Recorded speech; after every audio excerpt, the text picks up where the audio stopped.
Okay, we're going to do a couple more examples in your homework using the three methods that we've been working with. A table, setting equations equal to one another, and using a graphing calculator. All right, we can also graph it by hand, but we'll just use the graphing calculator. Number 16 says that Lucy needs to hire a host. Host A is offering his services for an initial $60 in addition to $13.25 an hour. Hostess B is offering her services for an initial $75 in addition to $11.50 per hour. When will the two hosts charge the same amount of money? Okay, this time I think what I'm going to do is I'm going to set them equal to one another, but then the table and the graph both I'm going to do on the graphing calculator. Okay, so here is the function representing the cost of hiring hostess A or host A. The cost of hiring hostess B is the g of x function. And I've done a little bit of rearranging. So I set the two equations equal to one another, subtracted 1150x from both sides, subtracted 60 from both sides, and here is where I stopped. Okay? All right. We can figure out what x is, but I'm going to go ahead and hop to the calculator, and we're going to use that to figure out what the x value is. We can also figure out mathematically, but we're going to do this first. Let's see.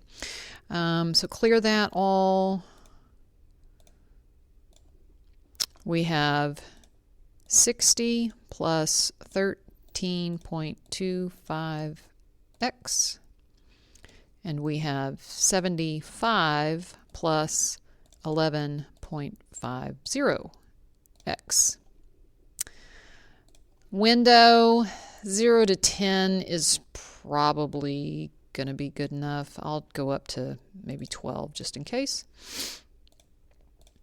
The minimum y, I know I'm going to start at $60 no matter what, and it's only going to go up from there. So I'll put 60 as my minimum, and I don't know. I'll just put, I don't know, $400, and I'm thinking that'll probably be enough for a y maximum.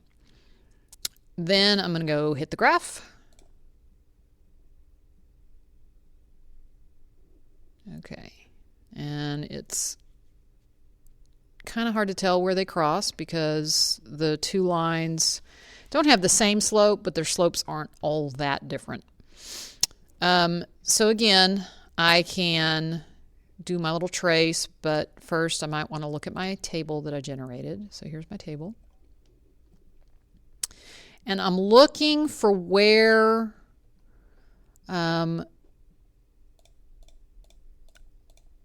my two values intersect. So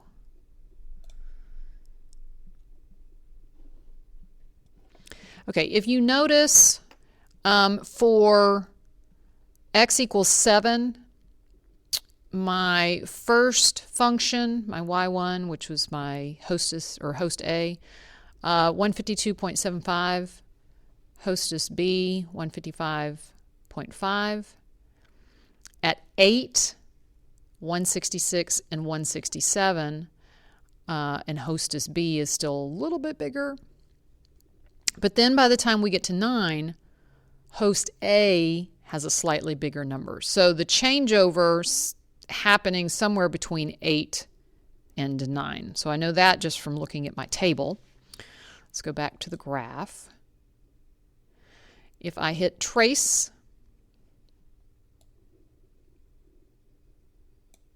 I think it's in here somewhere, but it's awfully hard to tell.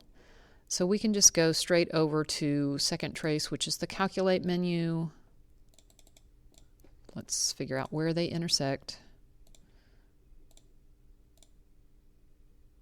And they intersect at 8.571. And the y value for that is going to be 173.57. All right, so now let's go back over here and finish and see what we get when we do it mathematically. Okay, so remember our value here is 8.571 from the graph, and 173.57 is our y value, how much money you're going to be spending. Let's clear this off.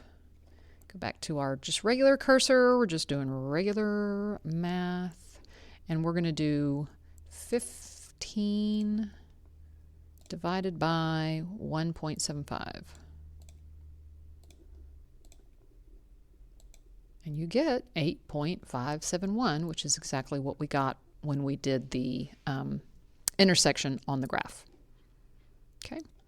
Okay, so I just took the value that we got by solving this. X was 15 divided by 1.75, which is the same value that we got when we did the intersection on the graph. And I just rounded it off, and I said that the two hosts are going to charge the same amount of money for about 8.6 hours of work. Okay, and then we're going to do 18. So 18 says Emily needs to hire a pilot. Pilot A is offering his services for an initial $32 fee, in addition to $22.18 per hour. Pilot B is offering her services for an initial $46.75, in addition to $18.24 per hour. When will the two pilots charge the same amount of money?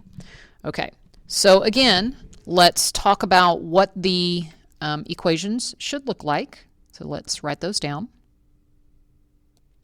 All right, so there are the two functions that represent what each pilot is charging.